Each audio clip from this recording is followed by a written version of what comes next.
Single dad janitor blew bubbles to calm a boy's breakdown, not knowing his CEO mom was behind him. The night shift was always quiet. The office floors gleamed, the smell of lemon polish clung to the air, and the hum of the vending machine was the janitor's only companion. Daniel Reyes had gotten used to it, pushing his mop across endless tiles, emptying bins that overflowed with half-eaten lunches, wiping down desks where decisions worth millions were made. The executives rarely noticed him. They'd sweep past with their polished shoes and sharp colognes, eyes glued to their phones. To them, Daniel was invisible, just the janitor with tired eyes, calloused hands, and a name tag no one bothered to read. But to one little girl, he was everything. 6-year-old Sophia waited every morning for the sound of his boots on their tiny apartment floor. She would rush into his arms before he collapsed onto their worn couch, her laughter the only thing that made the exhaustion worth it. Daniel worked 2 jobs, nights at Donovan and Company, days at a local grocery store. He slept in fragments, stole moments of rest between shifts, and lived in constant worry about bills. But none of that mattered when he saw Sophia's smile. He carried one secret weapon to make that smile appear whenever the world felt heavy for her, a tiny plastic bottle of bubbles. The kind you could buy at the dollar store, colorful label peeling after weeks in his pocket. To Sophia, they were magic. To Daniel, they were proof that joy didn't have to cost much. That night, however, the bubbles weren't for her. Daniel had just finished wiping down the break room tables, his radio playing faint static from an old station, when he heard it, sharp, gasping sobs echoing down the hallway. Not the polite kind of crying adults tried to hide behind tissues. This was raw, desperate, the kind of sound that ripped through silence. He followed the noise, mop abandoned against the wall, until he found a boy, maybe 7 or 8, curled into himself near the corner office. His little fists pounded the carpet in frustration, his cheeks blotched crimson, his breathing jagged and shallow. Daniel's heart clenched instantly. He knew this storm. He'd seen it at home, when Sophia's emotions overflowed and the world became too much for her small shoulders.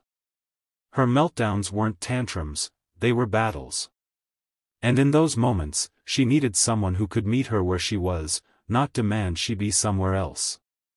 Slowly, Daniel crouched a few feet away. He didn't want to scare the boy. "Hey, buddy," he said softly, his voice low and warm. "Looks like the world's being a little too loud right now, huh?"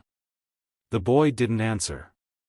His cries grew louder, fists pounding harder. Daniel didn't push. He just sat quietly for a few seconds, steadying his own breath, giving the boy space. Then he reached into his pocket, not for his wallet, not his phone. Just that small bottle of bubbles. He twisted the cap, dipped the wand, and gently blew.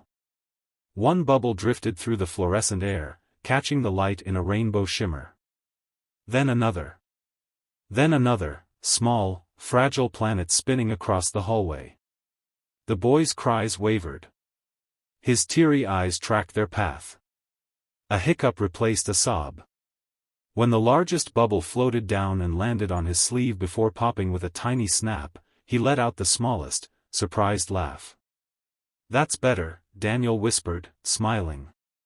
"Bubbles don't fix everything, but they make breathing easier." For the next few minutes, Daniel just sat there, blowing bubbles and letting the boy reach out to pop them. Slowly, the storm inside the child quieted. His fists unclenched. His breathing steadied. What Daniel didn't know was that someone else was watching. Just a few steps behind him, framed by the glass office doors, stood the boy's mother. She was tall, elegant, dressed in a perfectly tailored suit, her heels in hand. Her face was frozen, not with anger, but with astonishment. This was no ordinary mother. This was Claire Donovan, the CEO of Donovan and Company. The kind of woman whose presence could silence a boardroom and bend markets with a single decision. She was known for being unshakable, unstoppable, relentlessly composed. And yet tonight, she stood utterly still, watching a janitor succeed at something she herself had failed to do. Her son, Evan, had always struggled with sensory overload. Crowded places, bright lights, too many voices, it could all spiral into overwhelm. Claire had hired specialists, enrolled him in programs, filled her calendar with endless appointments. But nothing, not once, had calmed him as quickly as a janitor kneeling on the floor, blowing bubbles in a dimly lit hallway. When Daniel finally noticed her, he scrambled to his feet, mortified. He shoved the bubble wand back into the bottle and stuffed it into his pocket. I'm sorry, ma'am," he stammered, his voice cracking. "I didn't mean to overstep. I've seen my little girl go through this too. Sometimes, bubbles help." For a long moment, Claire said nothing. Her eyes, glossy with tears she hadn't expected, flicked between her son and the janitor. Evan was now clinging peacefully to her side, his storm past. Then, in a voice gentler than anyone in the company had ever heard, Claire whispered, "Thank you." Daniel nodded, unsure what else to do. He grabbed his mop and returned to work, cheeks burning. The next morning, Daniel expected nothing to change. He slipped on his faded uniform, laced his worn boots, and trudged back into the world of cubicles and corner offices. He was invisible again, just as he always had been. But when he opened his locker, something unusual was waiting, a folded note on crisp stationery. It read, "Daniel. You weren't just a janitor last night. You were a healer, a teacher, a lifeline for my son. People like you remind me what true leadership looks like. Let's talk. Claire Donovan." Daniel reread the note 3 times, his throat tight. For a moment, he wondered if it was a mistake. But the handwriting was unmistakable, elegant and deliberate. 2 weeks later, Daniel wasn't pushing a mop anymore.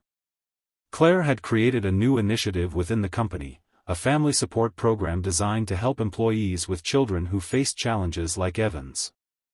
And she wanted Daniel to lead it.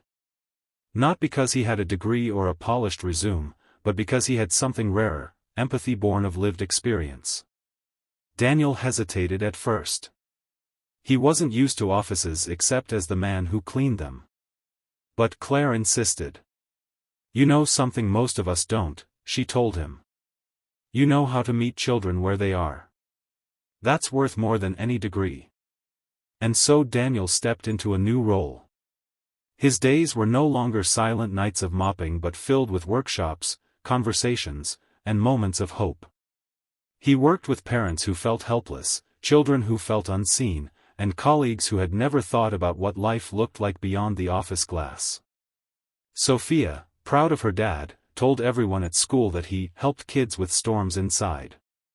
And sometimes, when a child felt the storm rising, when tears threatened to spill and fists began to clench, Daniel would reach into his pocket, pull out that same tiny bottle of bubbles, and let the air fill with fragile, floating worlds of light. Because kindness, he had learned, doesn't need a corner office, a 6-figure salary, or a title on a business card. Sometimes, it just needs a pocketful of bubbles, and the courage to use them. And in that simple truth lay the kind of leadership the world needed most.